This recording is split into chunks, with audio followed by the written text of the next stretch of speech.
Farm accidents happen within a blink of an eye, and they don't always involve machinery. For one, it was horses. Hi, I'm Susan Littlefield on the Rural Radio Network. And of course, we are talking about the accident with Nebraska Governor Jim Pillen. He and I sat down to talk about the accident and his reflection back on that day. It was a beautiful weekend. My brain said, hey, let's do some fun stuff with the kids and spend the whole day outside. And we hadn't kept the horses in Columbus.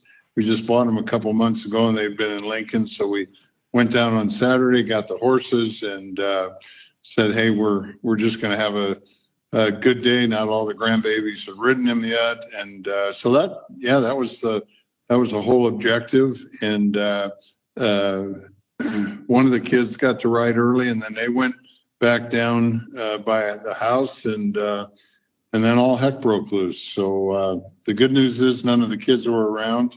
So just incredibly blessed there. So, when accidents happen, you just don't have any idea why did that happen. I'm still trying to figure out how I ended up airborne, but it just happened so fast that I can't get there. I think the saving grace for you guys was there were so many people around. Yeah.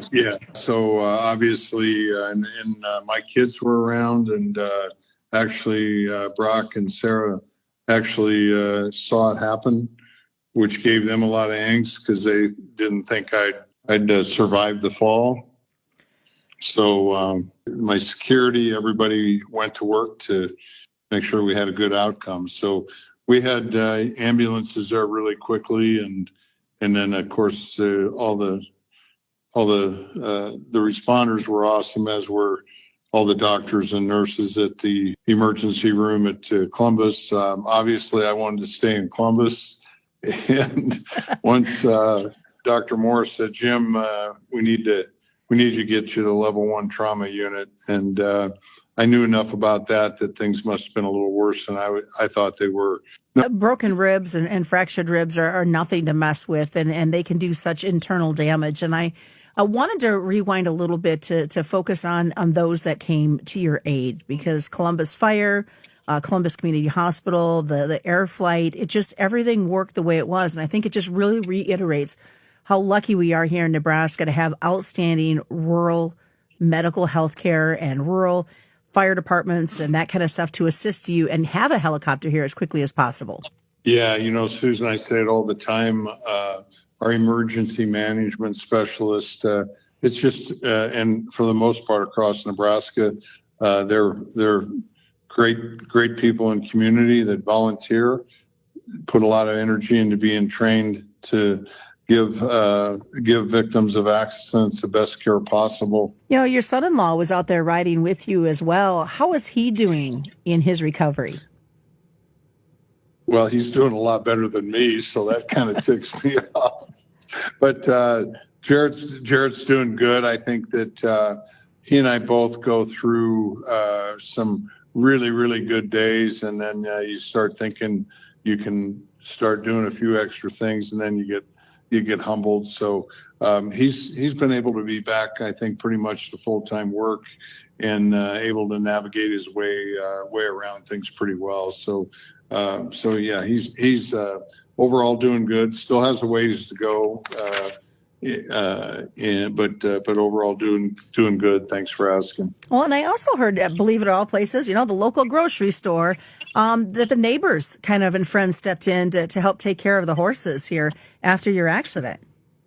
Yeah. So the horses had taken off. So I think a couple friends rounded them up, and then they've taken them out to a pasture of another friend. So they've all been great to us. What went through your mind and your reflection back on it now? Has it changed any of your thought patterns? Well, I think that pain is the pain that I had, unlike anything I'd ever experienced before.